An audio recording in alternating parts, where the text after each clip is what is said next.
Okay, so as you know, in our last session, we have started our unit number 2. Up to the last session, we have discussed that the term consideration stands for something in a written, okay? To make a binding contract, it is necessary that if I'm doing something for you, then you must do something in a written for me. That only a valid and binding contract can be created, okay? We discussed that for creation of a contract, some essential elements are there, and out of that essential element, one of the important essential element is the consideration.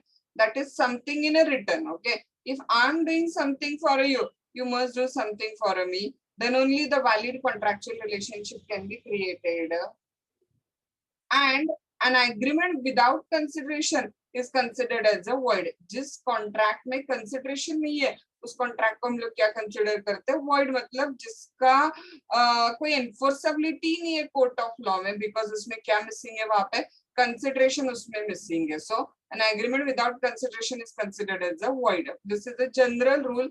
तो हमने last unit में या last session में हमने discuss किया था कि England में जो वर्ड कंसिडरेशन है, वो इंग्लैंड में कंसिडरेशन वर्ड क्या कंसिडर किया जाता है वहां पे, it is taken as some benefit to one party, detriment to another party, or detriment to the both party, but that cannot be considered as a benefit to the both party. वहां पे consider नहीं किया जा सकता. हाँ, now again we discussed that in India the term consideration has been defined in section 2D of the Indian Contract Act में क्या किया, वहां पे टर्म कंसिडरेशन को डिफाइन किया गया. हाँ, और कंसिडरेशन के बारे में हमारे इंडियन कॉन्ट्रैक्ट एक्ट के हिसाब से हमने क्या क्या डिस्कस किया था, याद है आपको?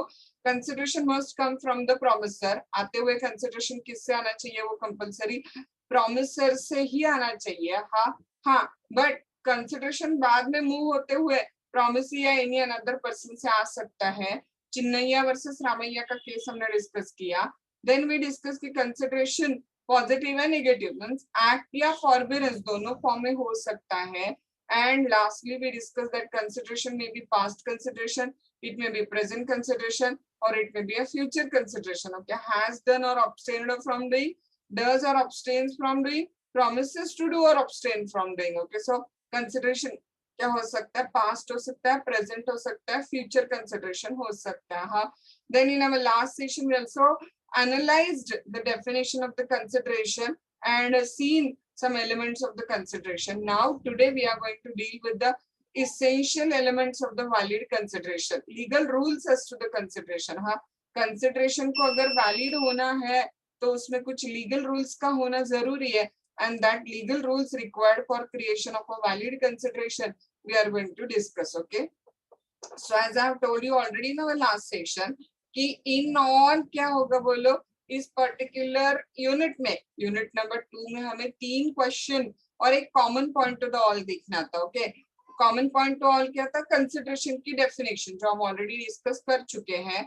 एंड देन उसके बाद में इन ऑल हमें टोटल 3 क्वेश्चन डिस्कस करने हैं. ओके, नंबर 1 क्वेश्चन क्या डिस्कस करेंगे हम लोग, legal rules as to the valid consideration. Consideration को अगर वैलिड बनना है तो उसमें क्या क्या लीगल रूल्स का होना जरूरी है, number 1. Number 2 will discuss agreement without consideration is a void, subject to some exceptions. Okay, so no consideration, no contract, this rule with its exceptions we are going to discuss. And lastly we are going to see क्या discuss करेंगे हम लोग इसमें, privity of contract का doctrine हम लोग discuss करेंगे. मतलब generally a stranger to contract cannot sue because if the contract is between A and B, C cannot take action. हाँ, so stranger to contract cannot sue. This rule is also subject to exception. So in all 3 questions we are going to discuss. आज उसमें से हम लोग ये legal rules as to the consideration खत्म कर देंगे. बाकी बचे हुए दोनों क्वेश्चन कल खत्म कर देंगे. तो यूनिट नंबर 2 कल कोशिश करेंगे कि हम उसको खत्म कर दें. हाँ, now legal rules regarding the consideration. हाँ, लेट्स स्टार्ट. देखो, फर्स्ट लीगल रूल जो हम लोग ऑलरेडी डेफिनेशन में डिस्कस कर चुके हैं कि consideration must move at the desire of the promisor. हाँ, if I am doing something voluntarily by my own desire, हाँ, without being asked by you, then I cannot ask for a return from you. Okay, मैं अगर कोई चीज अपनी इच्छा से, अपनी डिजायर से, अपने मन से आपके बिना कहे करती हूँ तो उसका कोई रिटर्न मांगने का अधिकार मुझे नहीं है. ओके, हाँ, when you told me to do something, हाँ, and I am doing that, then I can ask for the return for that particular thing. Okay, You asked a help from me for extinguishing a fire which is broke out in your home, and you promised me to pay 5,000 rupees for helping.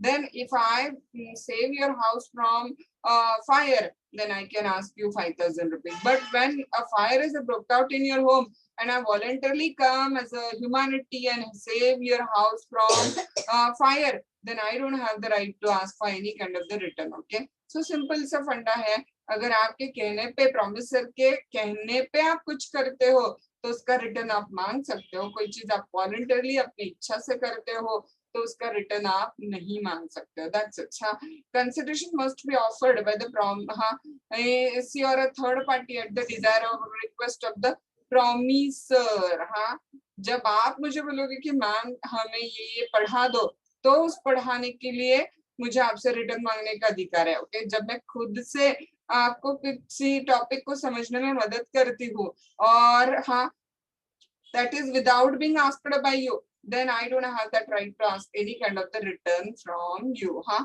Because this implies a written element of the consideration. Contract of the marriage in consideration of a promise of settlement is a enforceable. एक example दिया है वहां पे. हाँ, एक किसी का कुछ झगड़ा हुआ है. हाँ, और वो झगड़ा हम सेटल करते हैं और उसके बदले में मैरिज का कॉन्ट्रैक्ट प्रॉमिस कर रहे हैं, तो वो एग्रीमेंट क्या हो जाएगा? एनफोर्सेबल हो जाएगा. जनरली तो ना ऐसे contract of marriage in promise of settlement, मतलब नॉर्मली ऐसे मैरिज का कॉन्ट्रैक्ट कोई सेटलमेंट के बदले में नहीं करता, but still they want to show you an example of the consideration. उसकी वजह से उन्होंने दिया है कि एक साइड क्या है, वहां पे कॉन्ट्रैक्ट ऑफ मैरिज का प्रॉमिस है और दूसरे साइड में उसके बदले में सेटलमेंट का प्रॉमिस है. तो बदला है ना, दैट इज कंसिडरेशन है, रिटर्न है, तो इसकी वजह से एनफोर्सेबल हो जाएगा वहां पे. हाँ, act done at the desire of the third party is not enforceable. Again देखो, आपको पढ़ाना है और हाँ, आपके किसी फ्रेंड ने मुझे बोला कि इनको पढ़ा दो और उनसे फीस ले लेना, तो ये भी एग्रीमेंट एनफोर्सेबल नहीं होगा, क्योंकि थर्ड पार्टी के डिजायर पे मैं अगर कुछ कर रही हूँ तो उसका रिटर्न मैं आपसे नहीं मांग सकती ना. सो an act done at the desire of the third party is also considered as a not enforceable. और इसका ये पर्टिकुलर केस फेमस केस है. हाँ, कि प्रॉमिसर के कहने पे ही जब आप कुछ करते हो तभी आप उसका रिटर्न मांग सकते हो.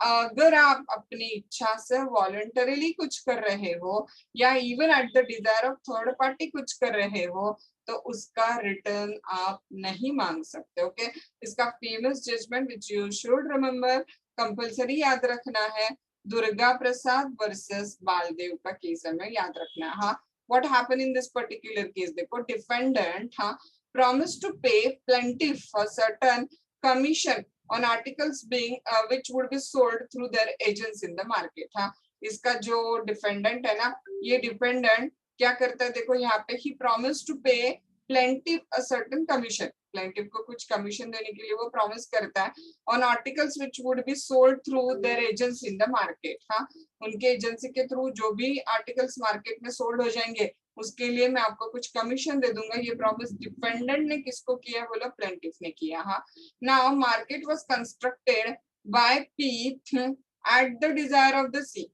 लेकिन एक्चुअली उस मार्केट में पी गया किसके कहने पे गया? बोलो, डिफेंडेंट के कहने पे नहीं गया. हाँ, वो किसके कहने पे गया? C a collector and not at the desire of the D. D के कहने पे नहीं गया. जब डी ने बोला था तब डी के कहने पे नहीं गया, वो किसके कहने पे गया? सी के कहने पे गया. हाँ, एंड बाद में वो पी जो है वो डी से माल बेचने के बाद कमीशन मांग रहा है. अब डी कहता है कि आपने जो भी किया वो थर्ड पार्टी के कहने पे किया है, सी के कहने पे किया है, मेरे कहने पे आप मार्केट में गए हो क्या? वहां पे नहीं. D was not bound, so I'm not bound to pay any kind of the commission to you because this is an agreement without consideration. आपसे मुझे कुछ मिल रहा है क्या? नहीं. Again, आपने मेरे कहने पे एक्ट किया क्या? नहीं. So this agreement is considered as a void, not enforceable in the court of law. हाँ, so an act done at the desire of the promisor only is enforceable because the consideration must move at the desire of the promisor. हाँ, an act even done at the desire of the third party is also not considered as a enforceable. So very first point क्या कहता है? देखो, consideration क्या होना चाहिए ध्यान में आपको? first point, consideration must move at the desire of the promisor. हाँ, इन अ वे जो भी कुछ आप अपनी इच्छा से वॉलंटरीली हाँ अपने मन से कर रहे हो without being asked by the promisor, उसके लिए आप रिटर्न नहीं मांग सकते हो। हाँ, नाउ अगेन मैंने आपको दिया हुआ है कॉमन एग्जांपल जो मूवीज में वगैरह बहुत कॉमनली दिखता है। हाँ, R saves S good from the fire without being asked to do so. R ने एस के गुड्स को सेव किया फायर से, एस ने उसको बोला हुआ नहीं है। Okay, R can not demand any reward for his service as the acting being done voluntarily. R कुछ भी रिवॉर्ड मांग सकता है क्या? वहां पे नहीं मांग सकता। क्यों?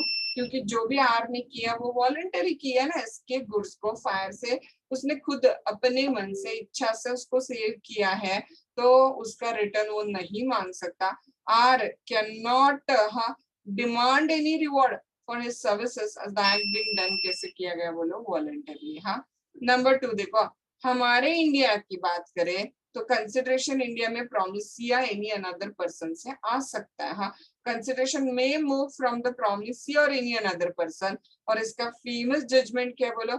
चिन्नैया वर्सेस रामैया। हाँ, Chinnaiah versus Ramaiah is its famous judgment, we should keep in mind. हाँ, अब ना आप यहाँ पे एक स्टेटमेंट भी नोट डाउन करके रखो। हाँ, एक स्टेटमेंट आपको आपके दिमाग में नोट डाउन करके रखना। वो स्टेटमेंट क्या? देखो, there can not be a stranger to contract. पेन होगा तो मेंशन करके रखो कहीं पे, आगे आएगा ही बट स्टिल एक बार दिमाग में बैठ जाता है फिर वो। There can not be sorry there can not be a stranger to contract. हाँ, but there can be a stranger to consideration. Repeat, there can not be a stranger to contract. हाँ, but there can be a stranger to consideration. Stranger to contract नहीं हो सकता, but stranger to consideration हो सकता है। हाँ, now what this particular statement stands for? इस statement का meaning क्या होगा? देखो, अगर कॉन्ट्रैक्ट ए और बी के बीच में है, अगर कॉन्ट्रैक्ट ए और बी के बीच में है तो सी क्या हो गया बोलो? स्ट्रेंजर हो गया। हाँ, तो C can not sue, C can not be sued. हाँ, स्यू एंड स्यूड समझते हो? जब मैं किसी और पे सूट फाइल करती हूँ तो I will use the word sue. और अगर कोई और मुझ पे सूट फाइल करता है तो वर्ड होगा sued. I was sued by mister X. हाँ, and I sue on Mr. X. Okay, so when I file the suit on somebody, I use the word SUE, and when somebody else file the suit on me, then the word used will be SUED. हाँ, तो किसी पे suit file करना मतलब sue, and कोई जब हम पे सूट फाइल करता है तो मतलब हो जाएगा sued. Okay, then we will come on to this particular point. If the contract is between A and B, C cannot sue, C cannot be sued. अगर contract A और B के बीच में है तो बी अगर ब्रीच करता है तो हम सी पे सूट फाइल भी नहीं कर सकते और सी सूट फाइल भी नहीं कर सकता। हाँ, इससे बोल रहा जाता है there can not be a stranger to contract. हाँ, but there can be a stranger to consideration. मतलब ना, कंसिडरेशन किसी और से आ सकता है। कंसिडरेशन क्या हो सकता है बोलो?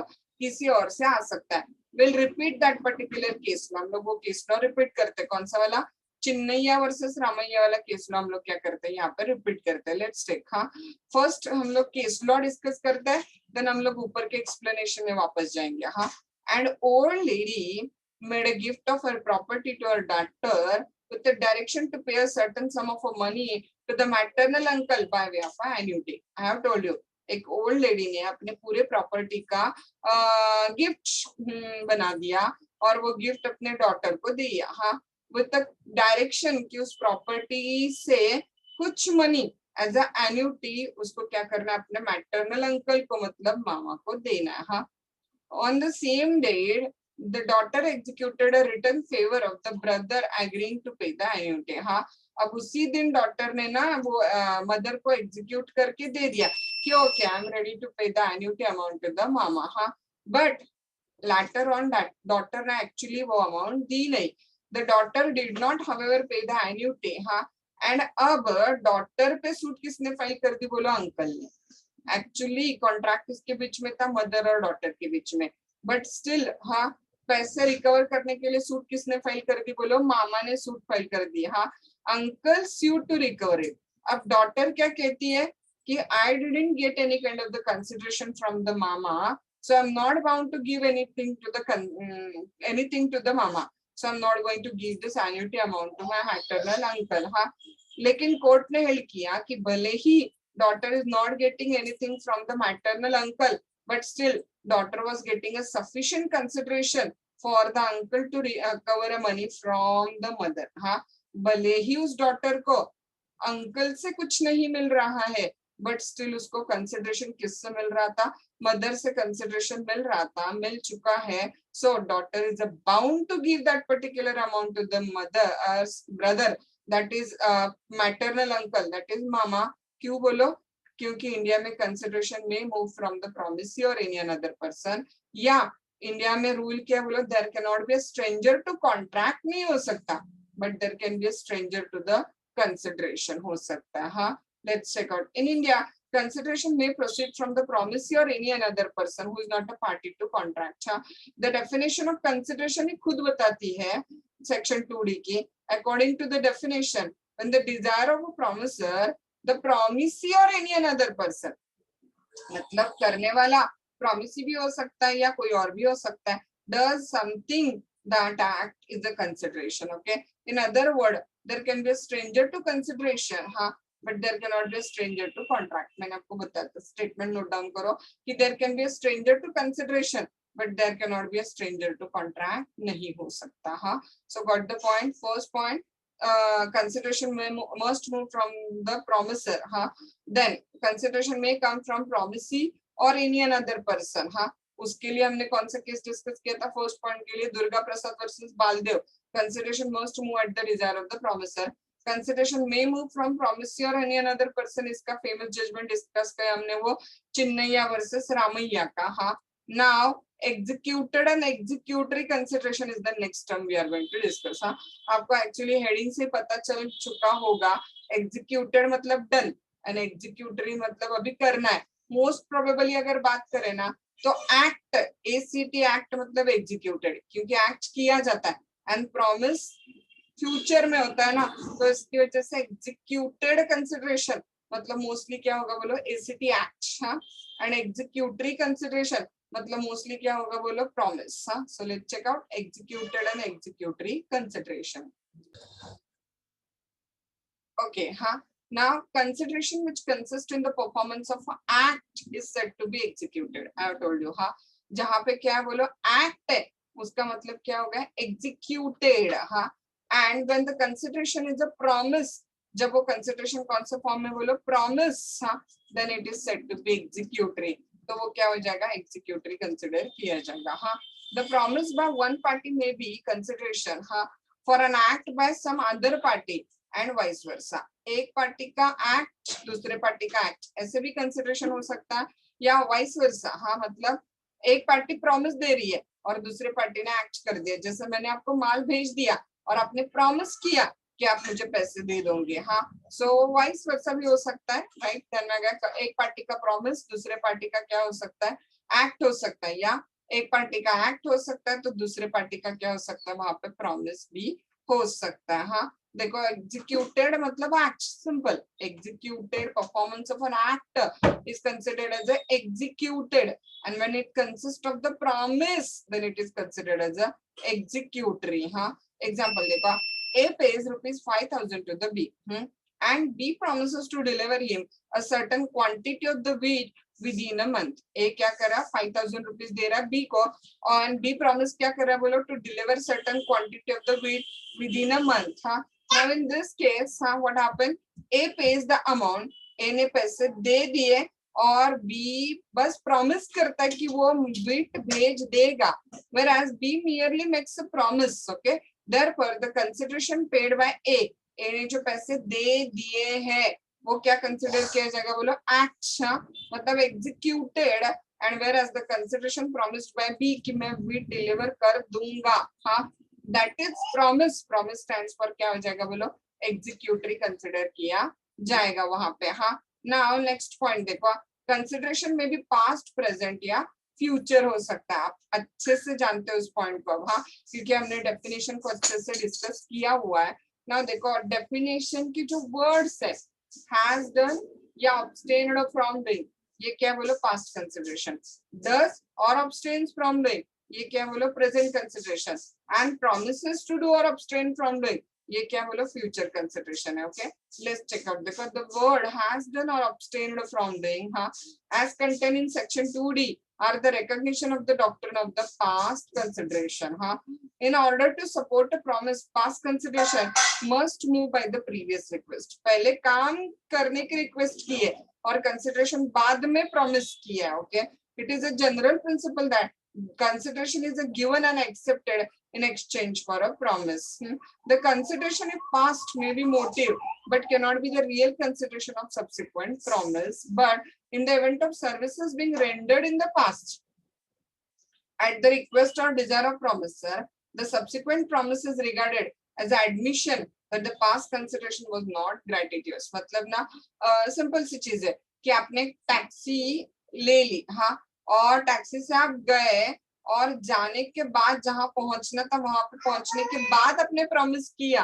क्या प्रॉमिस किया कि okay I will pay you 100 rupees. हाँ, तो इसका मतलब वो कंसिडरेशन क्या हो गया, बोलो आपको जो मिल चुका है, मतलब आपको जो सर्विस रेंडर हो चुकी है वो आपके लिए क्या बोलो पास्ट कंसिडरेशन है. हाँ, नाउ ये वर्ड है ना ग्रेटिट्यूड मतलब फ्री. हाँ, तो जब आप पास्ट प्रॉमिस करते हो, मतलब सॉरी आप पहले एक्ट करके लेते हो और बाद में प्रॉमिस करते हो, इसका मतलब आपका जो एक्ट करके लिया हुआ है वो फ्री नहीं था, आप उसके लिए कुछ रिटर्न क्या करना चाहते हो, वहां पे देना चाहते हो. हाँ, जैसे ना फॉर एग्जांपल हमारे कुछ आप कुछ मेरे स्टूडेंट्स थे, हाँ, और आपने मुझे मेरे नोट्स बनाने में कुछ हेल्प कर दी. ओके, और आपने मुझे पहले हेल्प कर दी और बाद में मैंने आपको प्रॉमिस किया कि आपने मुझे इतनी हेल्प की है और उससे मुझे इतना मॉनेटरी बेनिफिट मिलने वाला है, तो चलो मैं सबको आपको ना 2-2 हजार रुपए दे दूंगी. तो ये जो मेरा प्रॉमिस है इसका मतलब आपका जो मुझे नोट्स करने में मदद करना था दैट वाज नॉट ग्रेटिट्यूस. वो आपने मुझे फ्री नहीं किया क्योंकि मैंने अब उसको क्या किया, आपको प्रॉमिस किया है कि मैं आपको उसके लिए कुछ रिटर्न दे दूंगी वहां पे. हाँ, तो ये कंसिडरेशन कैसा है बोलो पास्ट है, राइट. हाँ, देखो a promise A perform some service to be at his desire. B के कहने पे ए ने कुछ क्या कर दी, उसको सर्विस दे दी. आफ्टर अ वीक, एक हफ्ते बाद भी प्रॉमिस करता है उसने जो उसके लिए काम किया था ए ने उसके लिए पैसे देने का. हाँ, after a week B promise to compensate A for the work done by him. Okay, it is said to be a past consideration and A cannot sorry A can sue B for recovering the promised money. वो promised money recover करने के लिए वो suit क्या कर सकता है, file कर सकता है क्योंकि उसने उसको बाद में क्या किया, प्रॉमिस किया. हाँ, now a cash cell of the goods is an example of the present consideration. मैंने आपको बहुत बार बताया कैश काउंटर ट्रांजैक्शन जो होते हैं ना, मैंने आपको कैडबरी दे दिया, आपने मुझे पैसे दे दिए, मैंने आपको शुगर 1 किलो दे दिया, आपने मुझे पैसे दे दिए. ये जो कैश सेल है ये सारे किसके एग्जांपल है बोलो, these all are considered to be an example of the present consideration. सारे के सारे प्रेजेंट कंसिडरेशन के एग्जांपल कंसिडर किए जाते हैं वहां पे. ओके, देन देखो दूसरा, the consideration is immediately made against the delivery of goods. एक हाथ से डिलीवरी ऑफ गुड्स दी, दूसरे हाथ से पैसे ले लिए, ट्रांजैक्शन कंप्लीट हो गया, तो consideration will be said to be क्या हो जाएगा, प्रेजेंट. और फ्यूचर का भले ही यहाँ पे एग्जांपल दिया नहीं, आप सबको अच्छे से पता है. I promised you not to file the suit against you and you promised me that you will pay my money with compensation to me. Both of we made a promise to each other. Then consideration is considered as a future consideration, right? So past consideration मतलब already act perform कर दिया है promiser के Dzire पे और बाद में promiser आपको उसका रिटर्न देने के लिए प्रॉमिस कर रहा है, past consideration. Present consideration cash sale transactions and future consideration दोनों पार्टी एक दूसरे को प्रॉमिस कर रहा है, consideration will be said to be future. Okay, now consideration need not be adequate is the next point. बहुत सिंपल सा point है. हाँ, सपोज आपको ना एक थर्ड या फोर्थ सेशन में मैंने आपको एक एग्जांपल दिया था, अगर आपको याद होगा. हाँ, suppose what happened, I have a keyboard, okay, and you was going to purchase some keyboard and I asked you would you like to purchase my keyboard because I have 3-4 keyboards with me and both all are new one not used and all etc. हाँ, तो market में वो keyboard मिलता है समझो 1400 रुपए में, 1400 rupees में वो मार्केट में कीबोर्ड मिलता है. हाँ, आई आस्क्ड यू दैट देखो मार्केट में तो आपको 1400 में मिलेगा बट आप मेरे स्टूडेंट हो तो फाइन, मैं आपको 1000 रुपए में वो कीबोर्ड दे देती हूँ. तो क्या ये एग्रीमेंट विदाउट कंसिडरेशन है? there will be a question mark. Okay, of course answer क्या होगा आपका, इन जनरल लॉजिकल सेंस भी आपको बताता होगा कि बहुत बार हम मार्केट वैल्यू से भी कम रेट में क्या करते हैं, प्रोडक्ट्स को बेचते, तो क्या ये एग्रीमेंट विदाउट कंसिडरेशन होगा? ऑफ कोर्स आंसर क्या होगा, बोलो नो। और तो यहाँ से हमें एक common sense rule about consideration क्या मिलता है, जानना है आपको कि कंसिडरेशन का होना मस्ट है। Agreement without consideration is a void, right? हाँ, but consideration need not be adequate. हाँ, what this word stands for, adequate. Consideration need not be of the equal value of the market rate. उस product की, उस सेवा की, उस service की जो मार्केट वैल्यू होगी उतने में ही देते हो तो ही कंसिडरेशन है। No, not necessary. कंसिडरेशन कम हो तो भी चलेगा, बट एग्रीमेंट को वैलिड बनाने के लिए कंसिडरेशन का होना जरूरी है। Okay, so consideration need not be adequate, what is important is that the consideration should be there. Huh? Let's check out. देखो, consideration need not be of particular value. Huh? It need not be approximately of the equal value with the promise for which it is exchanged. Huh? But it must be something which a law should regard as of some value. Then में आ रहा है आपको sentence क्या कह रहा है, consideration need not be of equal value with the promise for which it is exchanged. हाँ, आप जो प्रॉमिस सामने वाले को कर रहे हो उसके इक्वल वैल्यू का ही कंसिडरेशन होना चाहिए, जरूरी नहीं है। What is important that it must have some value in the eye of a law. Something in a written need not be equal to something in a given. Sentence underline ध्यान में रखो, something in a written need not be something हाँ which is given. जितना दिया उसके equal आता है तो ही कंसिडरेशन है, ऐसे वहां पे जरूरी नहीं है। Okay, it can be considered a bad bargain of the party. हाँ, it may be noted in the context of section 25 subclause to that agreement to which a consent of the promisor is taken freely is given freely is not void merely because the consideration is inadequate. कभी कभी ये sentence आपको ऐसे उठा के copy paste paper में ना comment के लिए दे देते हैं। एक बार ये प्रूव हो गया ना कि पार्टी की कंसिडरेशन सॉरी पार्टी की कंसेंट फ्री थी, देन डजंट मैटर कि वो वहां पे कंसिडरेशन इक्वल था या नहीं था। व्हाट इज इंपॉर्टेंट कि consent of the party was given freely. हाँ, देन इट डजंट मैटर कि वो कंसिडरेशन इक्वल है या नहीं है। हाँ, देखो बट इसको एक एक्सेप्शन है। एक्सेप्शन क्या है देखो वहां पे, but there is an exception if it is shockingly less and the other party alleges that his consent was not free, then this inadequate consideration can be taken as an evidence to support the allegation. मतलब ना 10 लाख रुपए की car है और वो बेची जा रही है 25,000 में। हाँ, तो सरप्राइजिंगली या शॉकिंगली कम कीमत हो गई ना। 10 लाख की कार, मार्केट वैल्यू उसका 10 लाख है, कोई 25,000 में बेचेगा क्या? और सामने वाली पार्टी मतलब जो कार का ओनर है वो आरोप भी लगा रहा है कि मुझे धमका के मेरी कंसर्न ली गई है, मुझे धमका के मेरी कंसर्न ली गई है।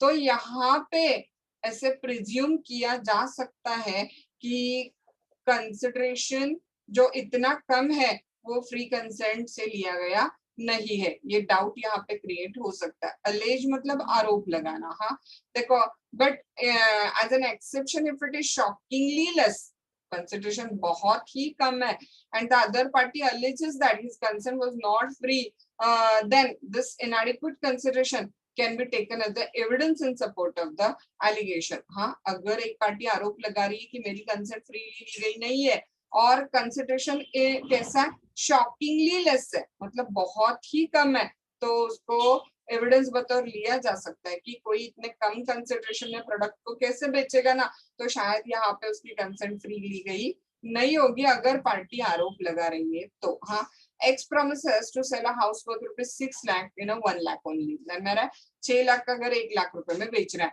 and the adequacy of price in itself shall not render the transaction as a void. हाँ, लेकिन कोर्ट खुद से कंसिडर नहीं करेगा कि ये ट्रांजैक्शन void है, क्योंकि आपको ध्यान में आया ना जनरल रूल क्या कहता है कि एक बार ये प्रूव हो गया कि कंसेंट फ्री है, कंसेंट फ्रीली गिवन है, तो वो ट्रांजैक्शन वॉइड नहीं होगा भले ही कंसिडरेशन इनएडिक्वेट है तो। हाँ, तो जनरल रूल में हमें क्या करना है यहाँ पे ध्यान में आ गया। जनरल रूल में लॉ कहता है कि भले ही यहाँ पे कंसिडरेशन कम है तो भी ये ट्रांजैक्शन वॉइड नहीं है, अनलेस सामने वाली पार्टी बोलती कि मेरी कंसेंट फ्रीली नहीं ली है, मुझे डराया है, धमकाया, अनड्यू इन्फ्लुएंस किया वगैरह वगैरह। हाँ, unless the party plead that the transaction taken place under coercion, undue influence or a fraud, हाँ वो पार्टी अगर प्लीड करती कि ये ट्रांजैक्शन फ्रॉडलेंट है, हाँ या ट्रांजैक्शन अनपोर्शन से किया गया है, तो फिर क्या हो सकता है बोलो, वहां पे डाउट क्रिएट हो सकता है। बट अनलेस एंड अनटिल ये प्रूव होता है कि कंसिडरेशन फ्री है, सॉरी या कंसेंट फ्रीली ली गई है, तब तक कोई डाउट क्रिएट होने का सवाल नहीं आता है वहां पे। हाँ, सो ध्यान में आ गया आपको। Up to the point in this session we discuss the 5 legal rules about the consideration. Number 1, consideration must move at the desire of the promisor only. Even an act done at the request of the third party cannot create a valid consideration. We discuss a famous judgment of the Durga Prasad versus Baldev. Then हमने second point discuss किया कि consideration may move from promisee or any another person. आते time India में consideration promisee या किसी और person से आ सकता है, Chinnaiah versus Ramaiah. Then executed consideration मतलब act, executory consideration मतलब promise, हाँ। Then इंडिया में consideration past, present, future हो सकता है, इंग्लैंड में past consideration नहीं होता है। And last इस सेशन का पॉइंट जो हमने फिनिश किया कि consideration must be of some value in the eye of a law, but consideration need not be adequate, okay? हाँ, जिसके लिए हमने डिस्कस किया कि एक बार consideration भले ही कम है, लेकिन फ्री कंसेंट अगर है तो वो फ्री कंसेंट एक बार प्रूव हो गई तो कंसिडरेशन भले ही कम है तो कॉन्ट्रैक्ट वॉइड नहीं होगा। हाँ, बट अगर सामने वाली पार्टी अलेज